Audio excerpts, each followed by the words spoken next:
Bienvenidos a Ronnie Analiza.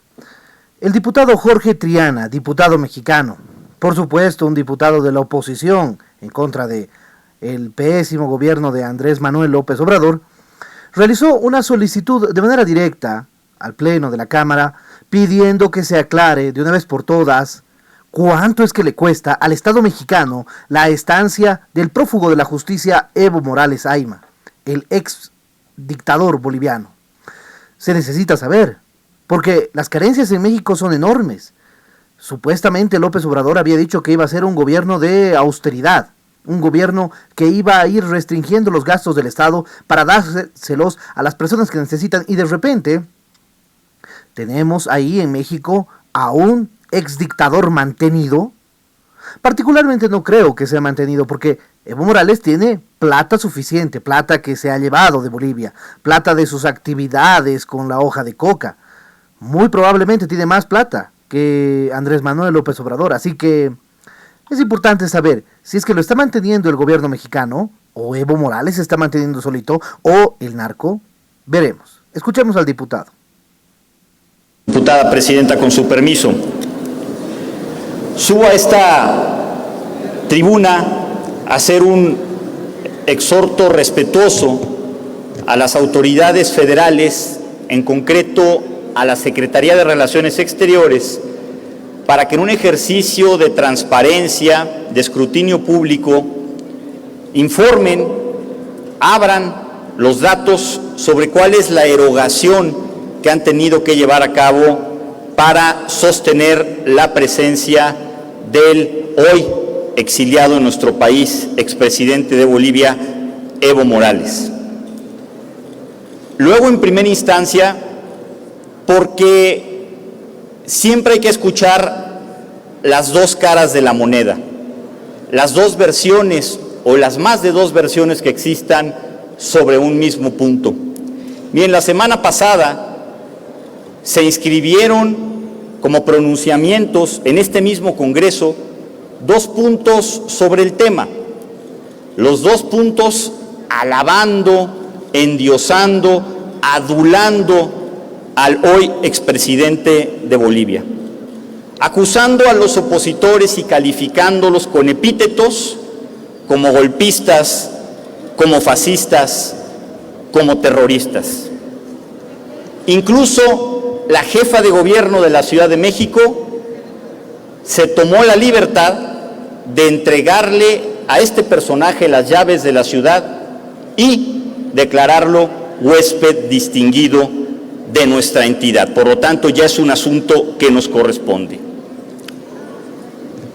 A lo mejor no lo saben, pero en nuestro país hay un poco más de 3,000 bolivianos radicando, de los cuales 2,000 radican en la Ciudad de México, y la mayor parte de ellos son exiliados del régimen de Evo Morales.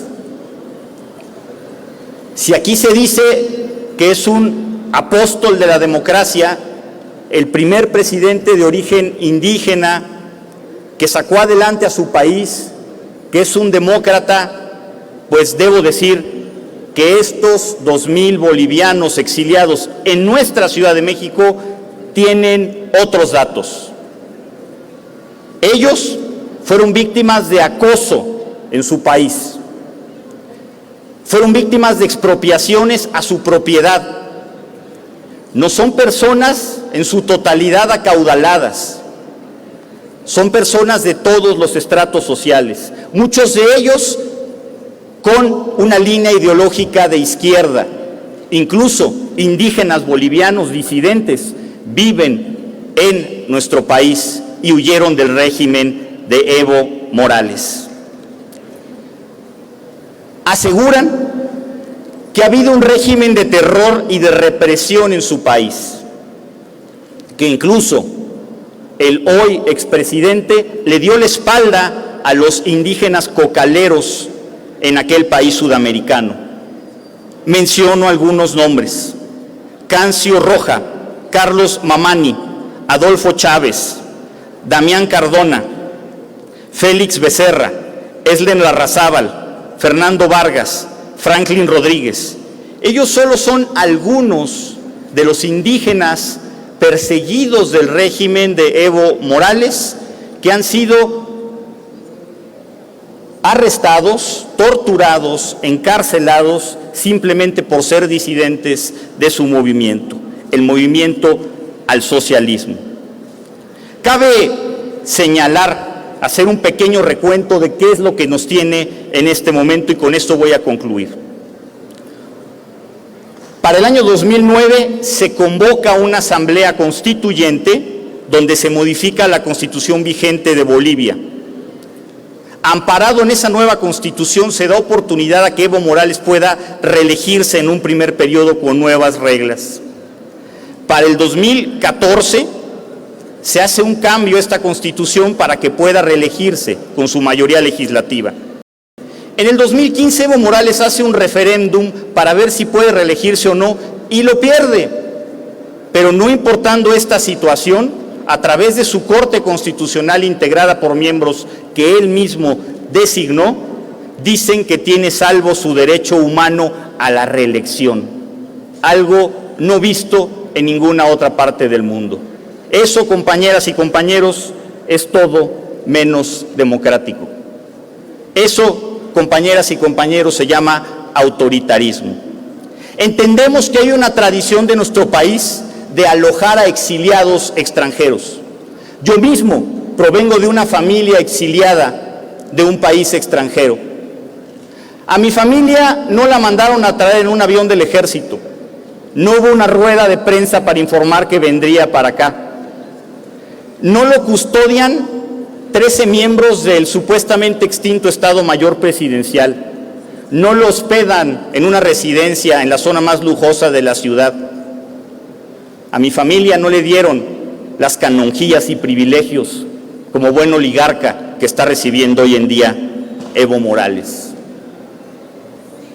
Es un privilegio del que goza simplemente por una afinidad ideológica, porque nunca en la historia de este país se había tratado como se está tratando en este momento a Evo Morales. Por eso es nuestra responsabilidad solicitar esta información. Primero, ¿por qué se dio asilo político a una persona que no es un activista en materia de derechos humanos, no es un perseguido político, no es una persona agraviada en su integridad o sobre la cual versen amenazas en contra de su vida? Es un expresidente depuesto, será debatible o no si a través de un golpe de Estado. Pero versa sobre una acusación de la propia Organización de Estados Americanos y observadores internacionales sobre un claro fraude electoral, concluyentes a través de una auditoría que el propio Morales solicitó. Por si fuera poco, organismos internacionales como Amnistía Internacional o Human Rights Watch también afirman que durante las protestas por este fraude electoral hubo una brutal represión en contra de los opositores. Destaca el caso del joven Limber Guzmán, molido a golpes, a palazos por el ejército de Evo Morales y decretado con muerte cerebral apenas la semana pasada. Se detectan un total de 33 fallecidos por esta brutal represión durante estos actos de protesta en contra de Evo Morales y 21 días paralizado el país.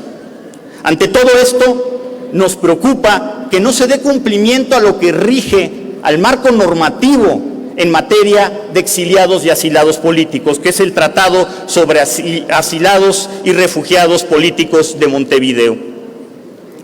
Exactamente en su artículo 5 dice que ningún exiliado político podrá hacer manifestaciones de carácter discursivo referidas a la política interior del país que le dio asilo o a su país de origen. Y hemos visto que Evo Morales sigue hablando e inmiscuido en la política de aquel país sudamericano. Por eso es importante conocer las erogaciones que de los impuestos de los mexicanos se están utilizando para sufragar el costo de este exiliado y culminar a que se dé cumplimiento con este artículo 5 del tratado referido. Creemos que aquí hay un tema de polarización entre dos visiones y que el gobierno mexicano, al dar asilo a este personaje, ya tomó partida en una guerra en la que no forma parte. Y si mañana viene alguna acusación por algún delito cometido por Evo Morales, seremos corresponsables los mexicanos, en lo cual, por supuesto, no estamos de acuerdo. Queremos transparencia, queremos información y, sin prejuzgar, lo que queremos es que se escuche a esos 2,000 bolivianos que viven en nuestra ciudad, que han entregado su vida día a día desde el día que le dimos cobijo en nuestro país, muchos de ellos ya mexicanos, con hijos nacidos en México y que están sintiendo un enorme agravio por parte del gobierno del país, de su segunda patria, de México. Darle asilo a Evo Morales puede ser entendible. Hacerlo miembro distinguido de nuestra ciudad es que escupirle en la cara a los 2,000 refugiados bolivianos en México. Por eso es que exigimos transparencia. Es cuanto, diputada. Muchas gracias. Gracias, diputado.